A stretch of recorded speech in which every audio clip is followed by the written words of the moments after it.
Hi everybody, welcome to week 5 and module 5. You have crossed the halfway point of the 8-week session. This week we're going to be expanding on the topic of managing teams and conflict management.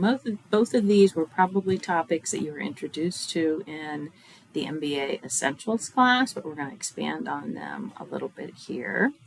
So we're going to specifically focus on the chapters related to managing groups and teams, and then conflict and negotiation, and then take a look at another one of the characteristics of principled leaders related to empowering employees. So your journal materials are listed here on the front page. So the discussion board this week is going to ask you to take a look at how teamwork is used at the Mayo Clinic. So maybe you were familiar with this, but as I was preparing this course a couple years ago, I found out that the Mayo Clinic was actually founded based on the use of teams. And so the Yale School of Management has created an online case study that provides some background information on the Mayo Clinic, and or you're welcome to do a search on your own about Mayo Clinic and their use of teamwork.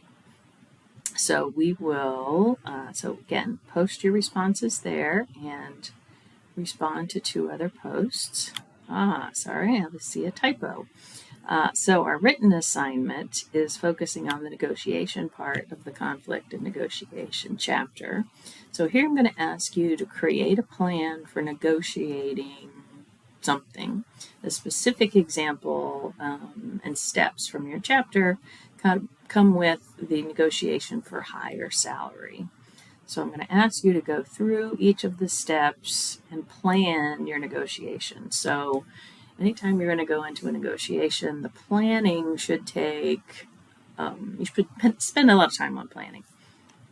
So planning ahead helps you be more effective in your negotiation. So if you do not need to be negotiating a higher salary, go ahead and plan for some other kind of negotiation. If you want to, if you're interviewing for a new job, if you're buying a car, if you're buying a house, if you're trying to get a promotion or a new position, anything that you might negotiate for, you can use for this assignment. And then finally, the journal this week is all about empowering and holding others accountable.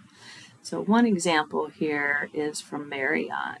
This video, just the part of it that I identified, you can watch the whole thing if you want, but talks about the Marriott way of empowering employees. So reflect on that, think about your own experiences with organizations and your own experience as a leader.